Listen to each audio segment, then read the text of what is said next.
Convido você a abrir a sua Bíblia comigo em Filipenses.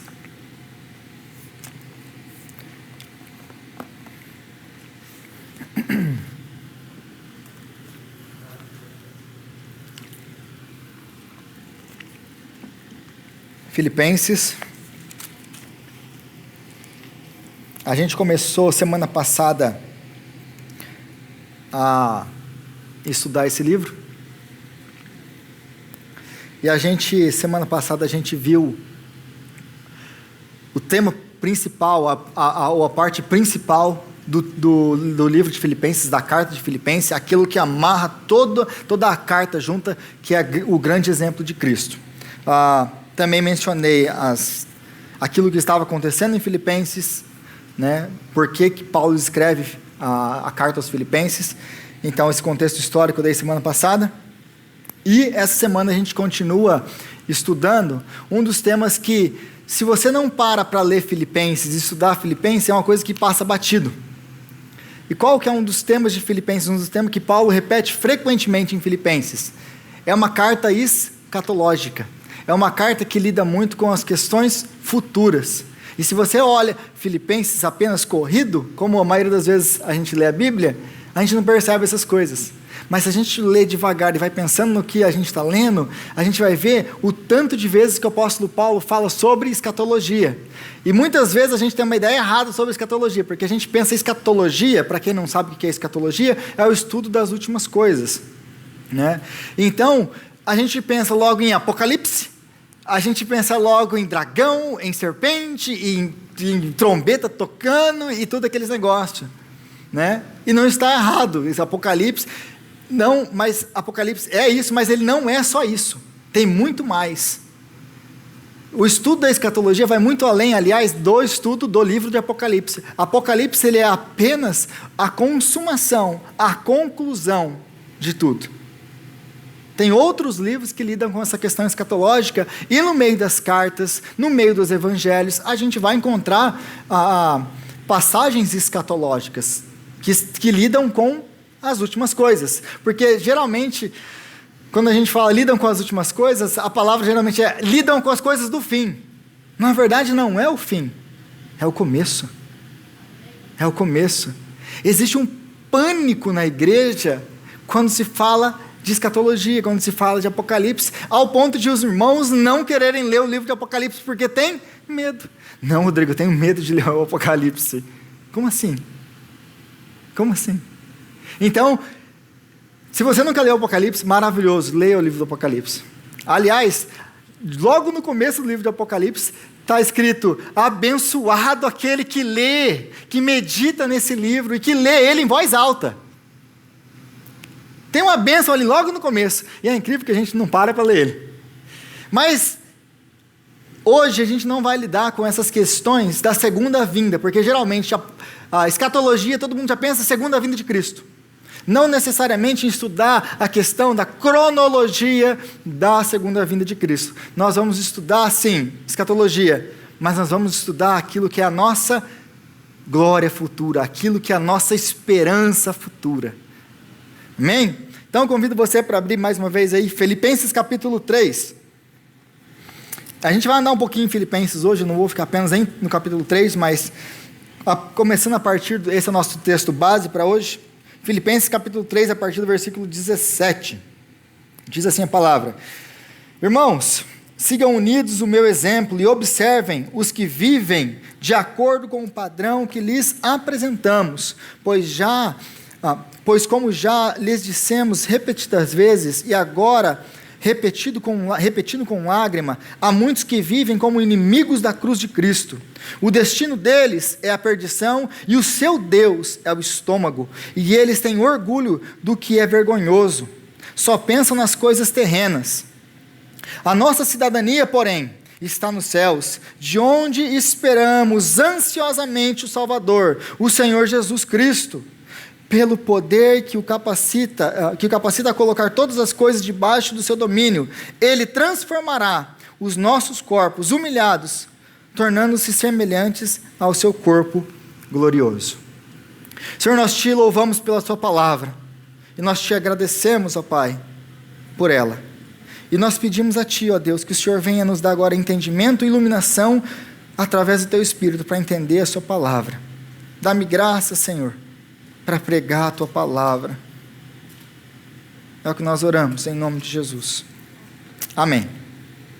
Então essa passagem, se eu posso dividir ela de uma maneira, eu vou dividir ela em três momentos essa noite, esse final de tarde. O viver cristão, o juízo de Deus e a glória futura.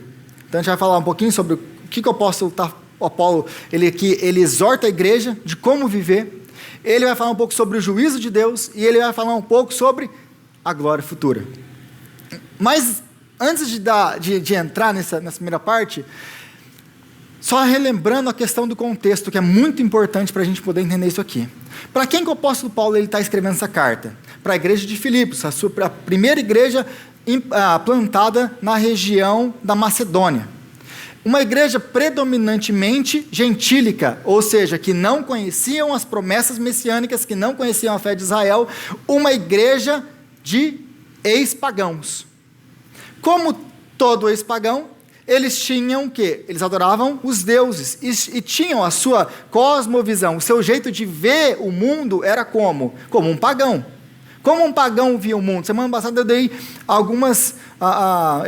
fiz algumas demonstrações. Por exemplo, por que o apóstolo Paulo ele tem que escrever que, por exemplo, versículo 21, 29, que sofrer por Cristo é um privilégio? Porque na cabeça do pagão, eu vou para o templo para adorar aquele Deus, e esse Deus ele vai o quê? Me abençoar, a minha terra vai ser próspera, a minha esposa vai ficar grávida, eu vou ter chuva no tempo certo. Então eu vou para o templo, eu vou adorar esse Deus, esses deuses, para que eu tenha o quê? Em retorno, uma bênção.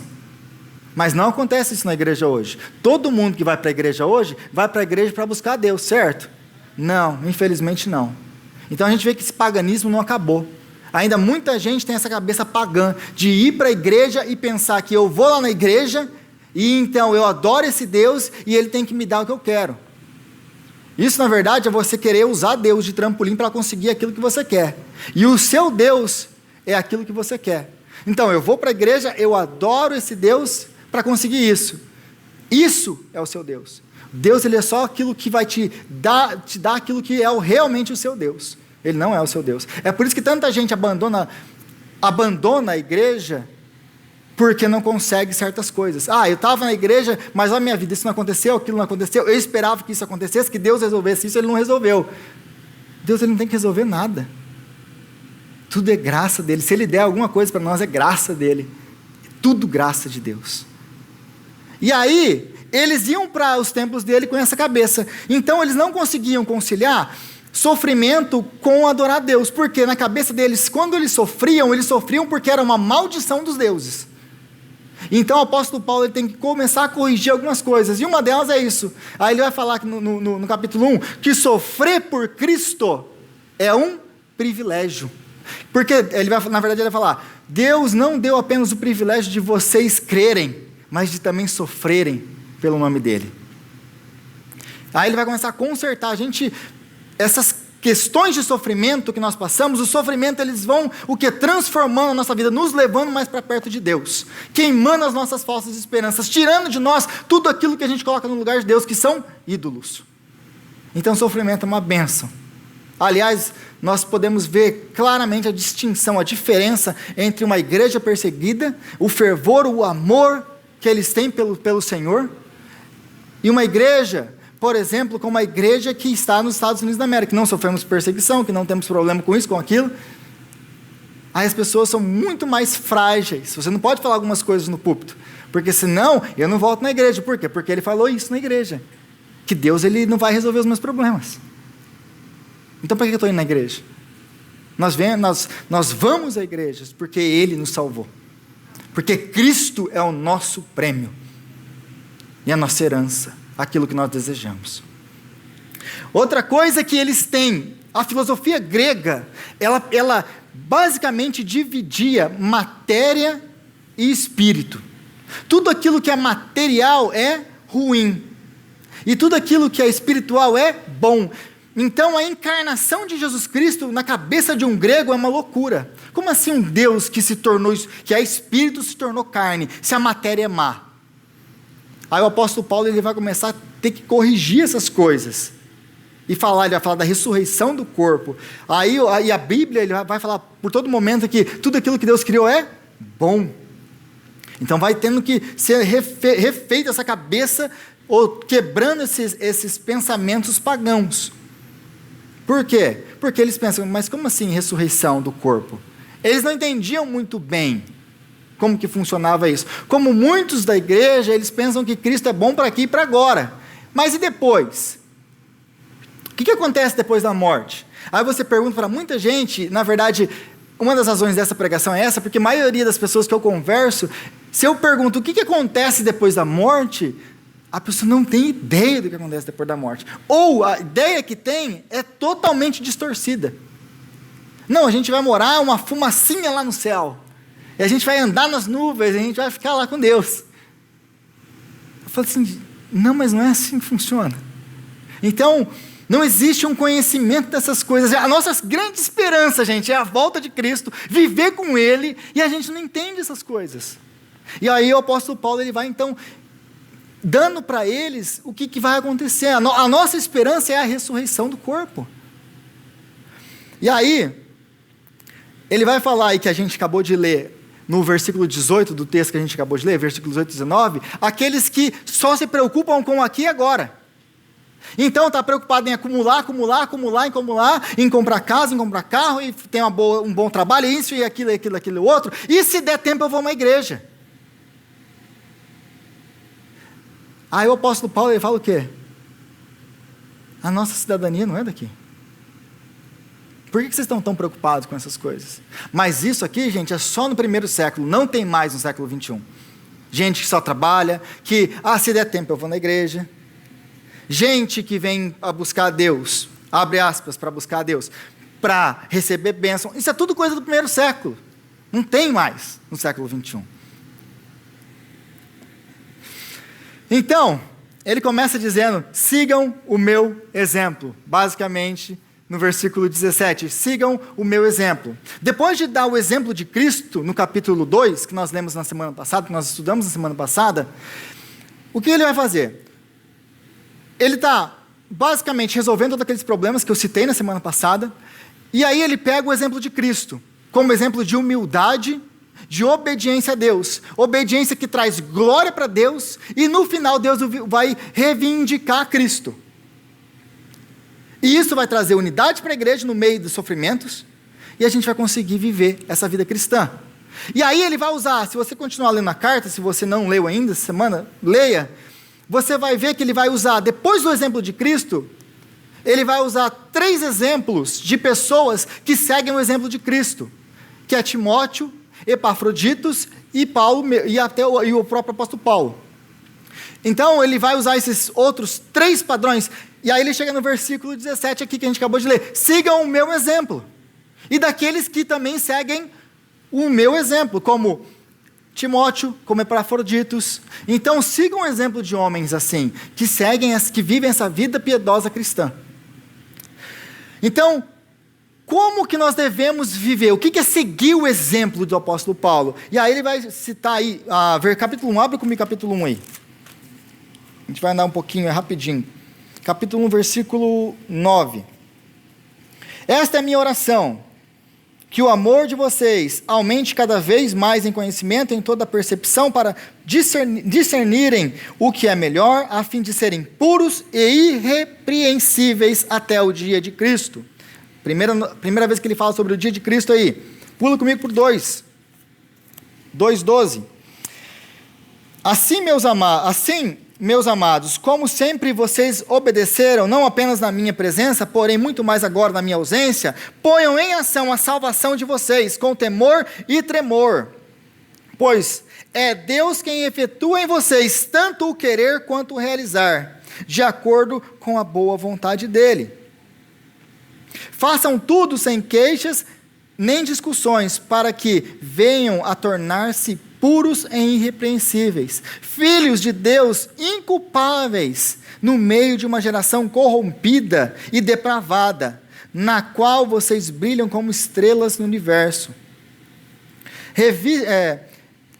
Retendo firmemente a palavra da vida, assim no dia de Cristo, mais uma vez, ele repete aqui, eu me orgulharei de não ter corrido,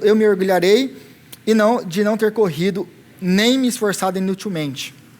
Aí, pula comigo para o 4, ele vai fechar isso. Finalmente, versículo 8, 4, 8. Finalmente, irmãos, tudo que for verdadeiro, tudo que for nobre, tudo que for correto, tudo que for puro, tudo que for amável, tudo que for de boa fama, se houver algo de excelente ou digno de louvor, pensem nestas coisas. Ponham em prática tudo que vocês aprenderam, receberam e ouviram e viram em mim. Então, o que ele está basicamente falando aqui? Vivam de maneira santa, para que naquele dia, no dia do Senhor, no dia que o Senhor voltar, Ele nos encontre santos e irrepreensíveis, vivendo diante de uma sociedade perversa, corrompida, como luz. Esse é o nosso chamado. Vivam de maneira santa. Aí ele vai pular no versículo 18, para falar um pouquinho do quê? Do juízo de Deus. E aí ele vai falar sobre os inimigos de Deus, os inimigos da cruz. Versículo 18. Pois como já lhes dissemos repetidas vezes, e agora repito com lágrimas, há muitos que vivem como inimigos da cruz de Cristo. O destino deles é a perdição, e o seu Deus, com D minúsculo, e o seu Deus é o estômago, e eles têm orgulho do que é vergonhoso, só pensam nas coisas terrenas. E do que ele está falando aqui? Que na verdade, o Deus dessas pessoas que vivem dessa maneira, e ele vai falar, são inimigos de Cristo. Por que eles são inimigos de Cristo? Porque o seu Deus é o estômago. Do que ele está falando aqui?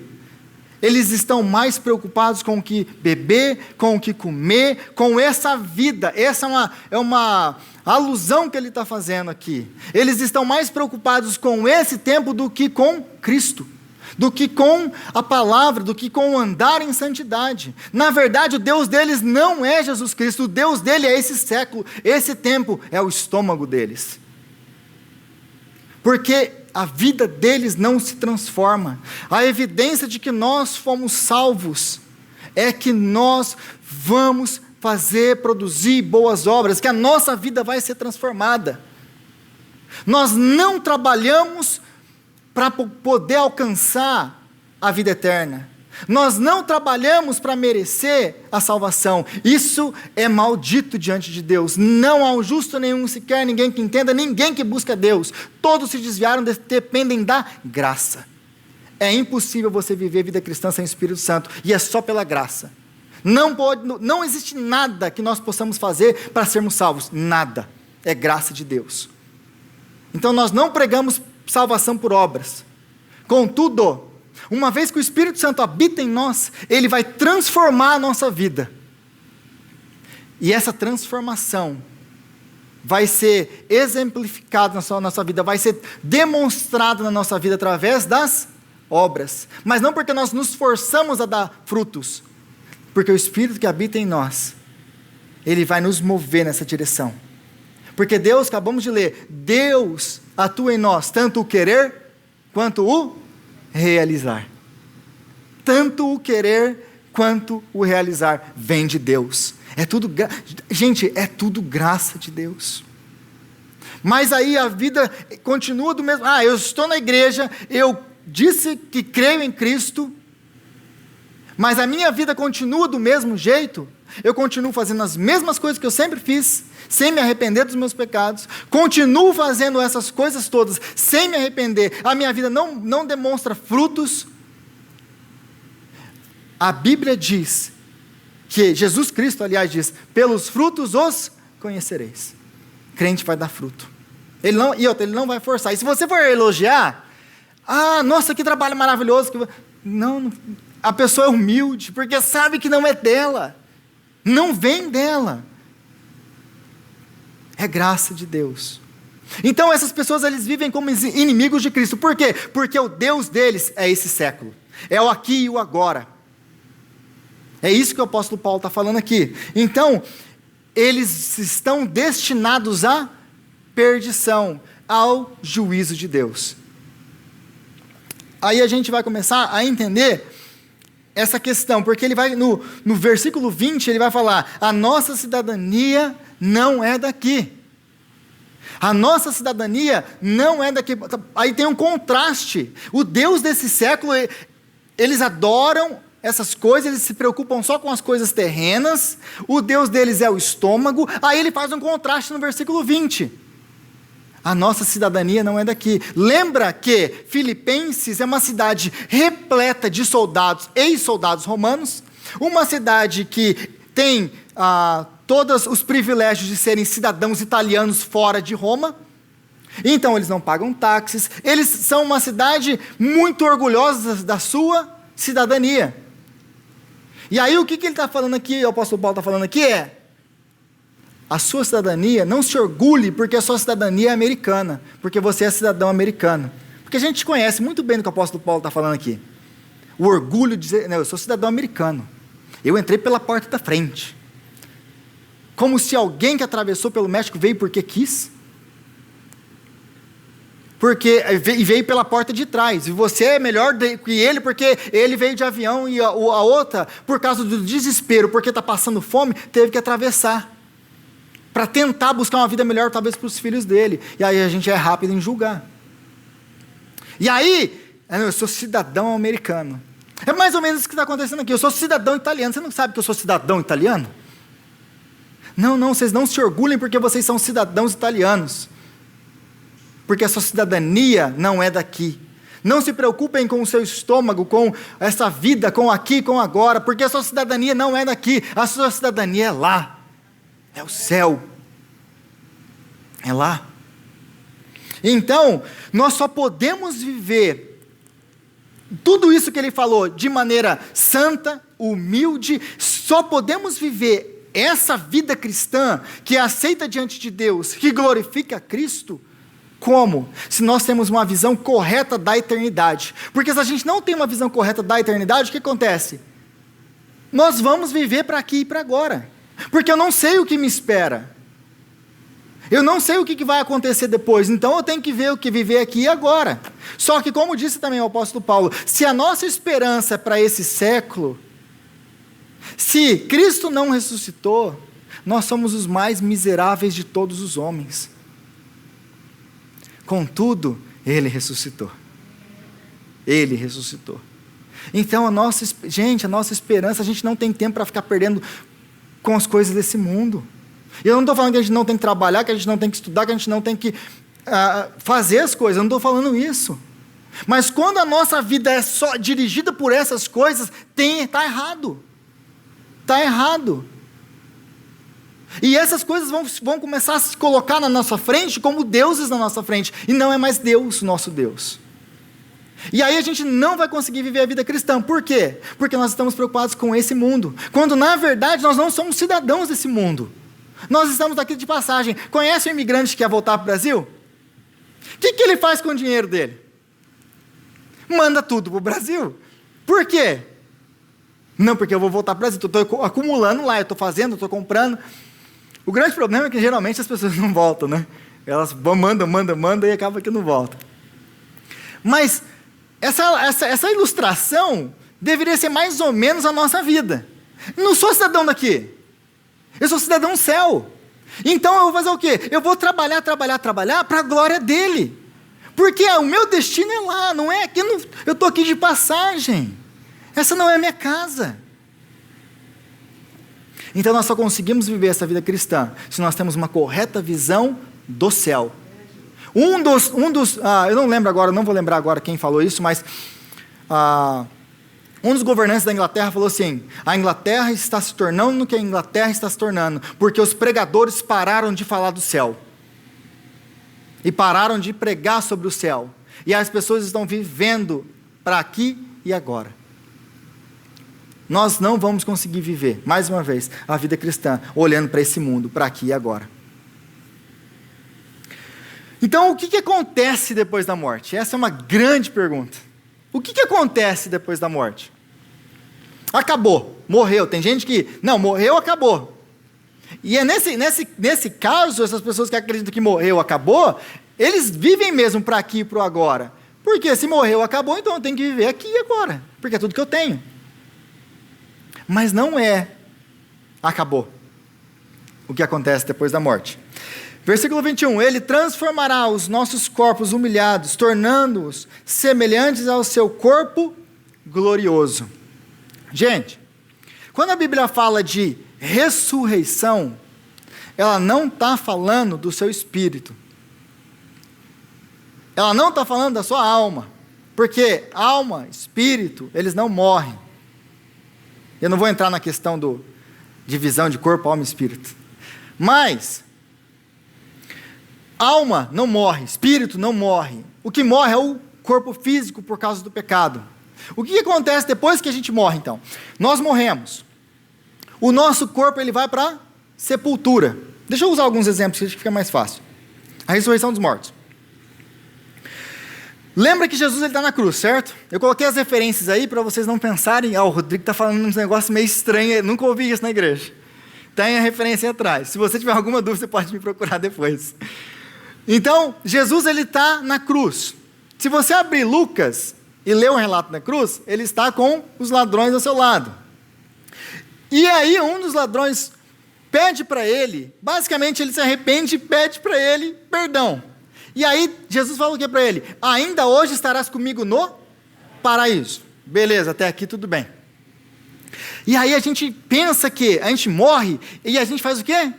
A gente vai para o paraíso. A gente vai para o paraíso. O nosso espírito vai para o paraíso. E o nosso corpo? O nosso corpo vai para a sepultura. Aí a gente tem outros textos que vão explanar um pouquinho mais do que acontece. E tem talvez a grande passagem seja a parábola do rico e de Lázaro. Que Jesus ele está ali afirmando o que acontece. Ele está falando, e tem alguns que vão argumentar que esse termo parábola não pode ser usado, porque Jesus em suas parábolas ele não usa o quê? Nomes. Aqui é a única parábola que ele usa nomes. Ou o nome de Lázaro. Então, alguns vão argumentar que isso aqui é um fato. Então, o rico morre e o Lázaro morre, o pobre morre. O Lázaro vai para o seio de Abraão ou para o paraíso, que é uma outra palavra para paraíso na Bíblia, e o outro vai para o Hades, ou inferno, que é diferente do lago de fogo e enxofre. Então, um vai para cá e outro vai para lá. E aí, lembra que o rico quer fazer o quê? Ele quer voltar para avisar os irmãos dele. E aí Deus responde como para ele? Se eles não escutam a lei e os profetas, eles não vão escutar, nem mesmo que alguém ressuscite dos mortos. Aí a gente tem uma onda de gente que ressuscita do morto e tal, e aí vou pregar e tal. Mas a Bíblia diz que, se a pessoa não é capaz nem de entender e aceitar o testemunho bíblico da verdade, mesmo que alguém venha dos mortos, não aceitarão. Esse é testemunho bíblico. Então ele fala, eles não podem, eles têm a lei e os profetas para os advertir. E aí ele pede para o quê? Para molhar que Lázaro molhe o dedo e refresque ele, que está em tormento. E ele fala, não tem como, tem um abismo no nosso meio. Então a gente vê aqui dois lugares, o lugar de descanso e um lugar de sofrimento, mas é um lugar de sofrimento e descanso da alma, ou do espírito. O corpo está morto. Mas, aí a gente vê, a gente vai complementando isso. Lembra que a revelação bíblica é uma revelação progressiva. E aí a gente vai ver em 1 Tessalonicenses capítulo 4, versículo 16, que o apóstolo Paulo vai falar o quê? Ele está falando ali das coisas finais. E ele vai falar do quê? Da segunda vinda de Cristo. Aí ele fala, olha, aqueles de nós que estivermos vivos na segunda vinda de Jesus Cristo, de forma nenhuma precederemos aqueles que estiverem mortos. Mas, eles, ouvido o som da trombeta, eles ressuscitarão. E nós que estivermos vivos, seremos transformados no abrir e piscar de olhos. Glória a Deus. Gente, quando a Bíblia fala de ressurreição, é do corpo. é do corpo. A nossa esperança é que, como Jesus ressuscitou dos mortos, e Deus o glorificou, e hoje ele tem um corpo glorificado. Talvez você talvez não entenda isso, mas Jesus, hoje, ele é 100% homem, 100% Deus. Ele não deixou de ser homem. Ele ainda continua com o seu corpo glorificado, como nós o teremos. A nossa esperança é a ressurreição do corpo. E então o que acontece? Aí Jesus ele volta para estabelecer o seu reino de paz e justiça sobre a terra, porque aí a gente lê Apocalipse, capítulo 20. O que acontece em Apocalipse, capítulo 20? Quem desce em Apocalipse, capítulo 20? A Nova Jerusalém. Não é nós que subimos para a Nova Jerusalém, ela desce. E aí, então, é estabelecido o reino de Deus sobre a terra. E alguns são julgados, etc. Então, o que acontece? Quando ele vem, nós que estivermos vivos seremos transformados, no abrir e piscar de olhos. Aqueles que estiverem mortos na vinda de Cristo, eles ressuscitarão, os seus corpos ressuscitarão, e a sua alma que estava com Deus, ou seu espírito que estava com Deus, se reunirá ao seu corpo novamente. E então nós viveremos com Ele para sempre. Essa é a nossa esperança. Nós não seremos o bando de fumacinha, sem perna, igual Gasparzinho no céu. Nós teremos um novo corpo. Um novo corpo. Qual é o propósito do juízo final? Mas então por que tem juízo no final? Porque no final, na verdade, você não vai lá para o quê? Para acontecer o julgamento. O julgamento do crente já aconteceu há 2000 anos. Nós já fomos julgados com Cristo, é o que diz a palavra. O dia do juízo, do julgamento, ele é só o quê? Uma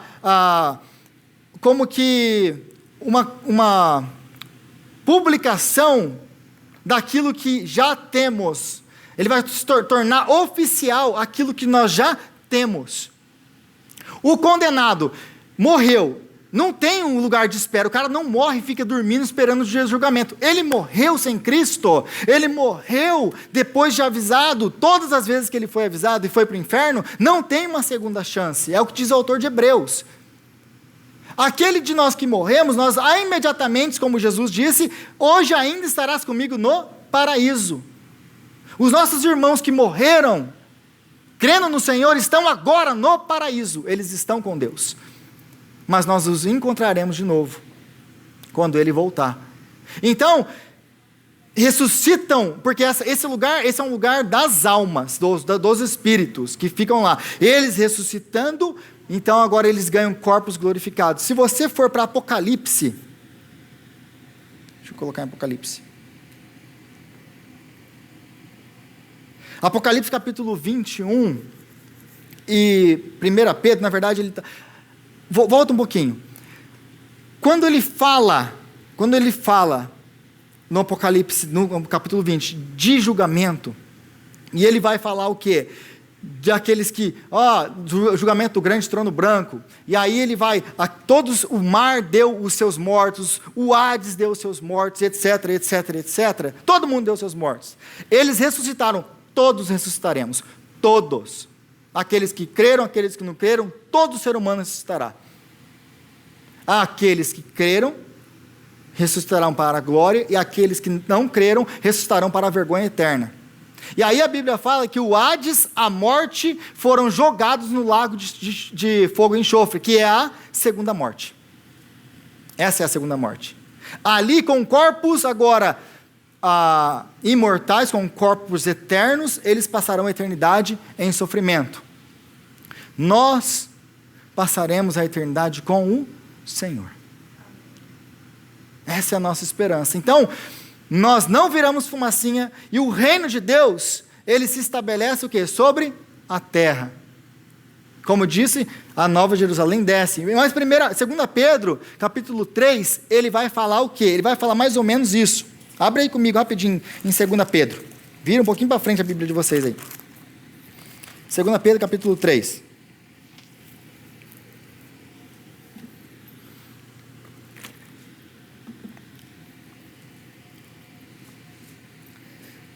3, versículo 6. E pela água, o mundo daquele tempo foi submerso e destruído.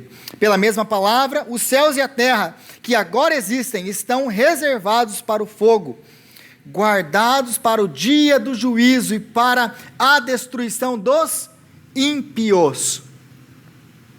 Uma coisa que eu vejo muito no meio da igreja, as pessoas têm muito medo do dia do juízo, como se fosse alguma coisa para o crente.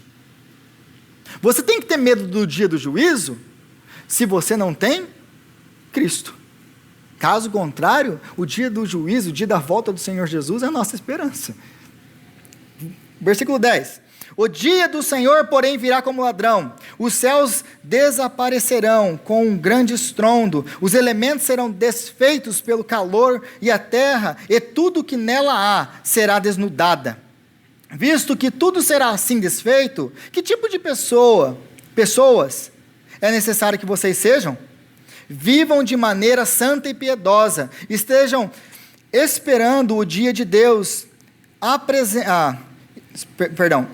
esperando o dia de Deus e apressando a sua vinda. Naquele dia os céus serão desfeitos pelo fogo e os elementos se derreterão pelo calor. Todavia, de acordo com a sua promessa, esperamos novos céus e nova terra, onde habitarão a justiça. Nós não esperamos um reino espiritual, nós esperamos novo céu e nova terra. Quando o Senhor criou céu e terra, colocou o ser humano no jardim para o lavrar e cuidar dele, no paraíso, e tinha relação com ele, vinha conversar com ele, esse é o plano original de Deus, e os planos de Deus não se frustram, ele vai estabelecer o seu reino de paz e justiça, em que o ser humano vai ter relação com ele, porque sempre foi o intuito de Deus ter relação conosco.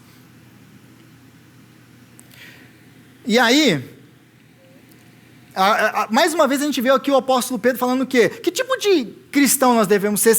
Gente, se tudo isso aqui vai queimar, nada disso aqui vai ficar, por que a gente trabalha tanto para acumular e ter? Nós então somos chamados para viver como? Como cidadãos do céu. A nossa esperança é futura e não é aqui. Então, versículo 20, a nossa cidadania, porém, está nos céus, de onde esperamos ansiosamente o Salvador e o Senhor Jesus Cristo. É lá, a nossa esperança é lá, não é aqui, não é agora. Nós já vivemos como eu disse alguma vez no grupo de conexão, esse tempo do agora, mas ainda não. Nós já vivemos em parte aquilo que nós viveremos na eternidade, nós já temos o Espírito Santo habitando em nós, nós já somos salvos, nós já estamos vivendo, sendo santificados por Deus. Mas nada disso ainda de forma totalmente completa. Por quê? Porque nós aguardamos ansiosamente o quê? A vinda dele. A vinda de Jesus Cristo na vida do crente tem que trazer o quê? Alegria. Essa é a nossa oração. Maranata, ora vem Senhor Jesus. Vem nos buscar. Porque nenhum ouvido ouviu, nem olhos viram aquilo que Deus tem preparado para aqueles que o amam. Mas, para finalizar, quando a gente pensa em céu e terra, agora falando um pouco sobre essa glória futura, que o legal do céu é andar na rua de ouro, que o legal do céu são as mansões que Jesus foi preparar. Só que existem alguns problemas com essa visão. O grande tema do céu, gente, não é as ruas de ouro. Não são as mansões celestiais. Na verdade, a grande alegria do céu, como eu coloquei aí para vocês, não é exterior e objetiva. O que eu quero dizer com isso? Imagina que a gente está no céu agora. A gente morre e vai para o céu. E aí, lá no céu, você vê a sua vida e fala, nossa, aí eu ganhei essa mansão aqui. Uma pertinho de Jesus, legal, na frente da praia, né? Porque eu trabalhei bastante, etc. Aí você não ganhou a mesma mansão, você ganhou uma mansão menor. Aí fica aquela comparação, nossa, devia ter trabalhado mais, olha lá, o Rodrigo ganhou aquela mansãozona legal. Será que o céu é isso? Será que a gente vai no céu começar a comparar os galardões que a gente foi recebendo? Será que a nossa grande alegria não será subjetiva, em vez de ser alguma coisa que é física, palpável, alguma coisa que é interna, que ninguém pode ver a não ser você e Deus? Vou dar um exemplo. A gente teve um momento de adoração e louvor maravilhoso essa noite. Não sei para você, mas para mim foi maravilhoso. Para alguns de vocês, esse momento de adoração e de louvor foi maravilhoso, como foi para mim. Mas tem como eu olhar para o Vitor e falar assim: o meu momento de adoração foi melhor que o seu. Eu adorei mais do que você. Eu desfrutei mais esse momento do que você. Tem como eu falar isso? Mas o Vitor fala para mim: cara, eu tive um momento de adoração maravilhoso hoje. Ele está feliz com a adoração dele? Ele está feliz com aquilo que ele recebeu de Deus no momento de adoração? Está feliz. Então, da mesma maneira nós no céu, nós não nos compararemos uns aos outros por aquilo que nós recebemos. Qual que é a grande diferença então daqueles que buscam mais? Nossa, Rodrigo, mas eu busquei tanto aqui a Deus para ter uma aposentadoria um pouco melhor? Então não é assim que vai funcionar? Não. Se você está buscando a Deus por causa disso, você está trabalhando para Deus por causa disso, o motivo já está errado também. Por quê? Porque a alegria do céu, gente, é conhecer o Senhor. A alegria do céu é estar com o Senhor. Muita gente quer ir para o céu, mas tem muita gente que não quer Deus lá. Como assim, Rodrigo? Se você perguntar para qualquer ateu se ele quer ir para o céu, ele vai falar o quê? Lógico. Quem na razão mental correta, sã, se você apresentar para ele: olha, tem aqui um lugar de tormento eterno, onde você vai pegar fogo pela eternidade, e um lugar de bênção eterna, onde você não vai sofrer pela eternidade. Tem esses dois lugares. Você quer ir para qual? Qualquer um vai querer ir para o céu. Isso é evidente. Só que o grande problema... Qual que é o grande problema, então, dos ateus? Por que eles não querem o evangelho, ou etc.? Não só dos ateus, mas de qualquer pessoa que nega Cristo. Por quê? O grande problema é que as pessoas não querem o céu, elas não querem Deus lá. O céu seria maravilhoso se Deus não estivesse lá. Mas sabe qual que é o grande problema desse pensamento? É que o céu é Deus. Ele é o nosso céu. Estar com Ele é a nossa esperança. Ele é aquilo que nós vamos desfrutar. Porque andar em rua de ouro, você vai enjoar. Da sua casa, gente, se você comprar uma casa, você chegou aqui nos Estados Unidos, você alugava um quarto. Estou mentindo? Não estou mentindo. A maioria de nós passou por tudo isso aqui. A gente alugava um quarto, dormia em colchão de ar. Eu dormi em colchão de ar pelo menos uns 6 meses. E ele estava furado, todo dia eu congelava no chão. Aí, cara, eu achava aquilo fantástico, porque eu estava nos Estados Unidos, legal.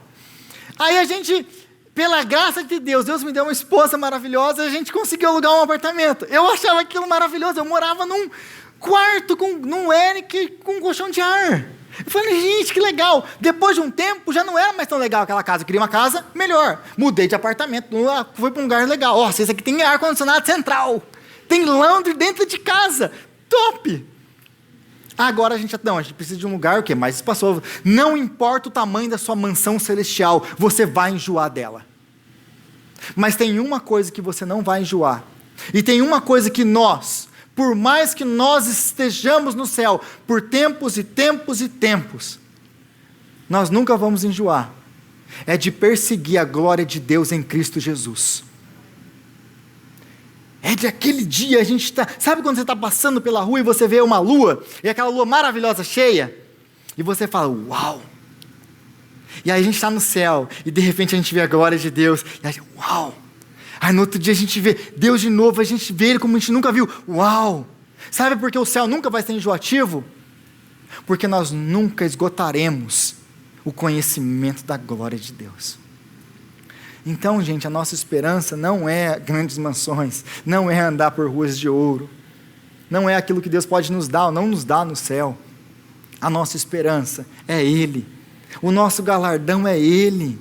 No dia que a nossa vida, aqui e agora, entender que Ele é o nosso presente, que Ele é o que nós precisamos, a nossa vida vai mudar e vai ser transformada. Porque aí já não adianta, não faz mais diferença eu ter um carro ou ter uma bicicleta. Não faz diferença se está neve, se está sol. Não faz diferença se é inverno ou verão. Não faz nada disso a diferença. A diferença é, Ele é meu e eu sou dele. E um dia eu vou estar com Ele para sempre. A nossa esperança não é aqui. A nossa cidadania não é aqui. Enquanto nós não entendemos isso, a gente vai viver essa vida medíocre que a gente fica vivendo. Mas Ele tem muito mais para nós. Aquilo que o seu olho nunca viu e a sua mente sequer imaginou. É isso que Ele tem para a sua vida. Senhor, nós te adoramos. Nós te agradecemos. Porque promessas maravilhosas nós temos em Cristo Jesus. E como diz a sua palavra, todas as suas promessas em Cristo têm o sim e o amém. Então tudo isso que nós lemos hoje, que nós estudamos hoje, nós temos a certeza de que tudo isso nos aguarda, quando o Senhor vier estabelecer o teu reino, de paz, justiça sobre a terra. E é por isso que nós oramos, Maranata, Jesus vem. Ajuda-nos, Senhor, agora, a viver aqui agora, de maneira, olhando para esse dia, esperando esse dia ansiosamente, como o texto que nós lemos, porque a nossa alegria é o Senhor, o nosso galardão é o Senhor. Não tem mais nada que nós queiramos, ó Pai, senão o Senhor. Obrigado, Jesus. Obrigado por conquistar todas essas maravilhosas promessas na cruz por nós. Nós sabemos, ó Deus, que o Espírito que ressuscitou Jesus dentre os mortos ressuscitará nós também naquele dia. Nós te amamos, Pai, nós te amamos, Filho, nós te amamos, Espírito Santo de Deus. E oramos assim, no nome precioso de Jesus. Amém.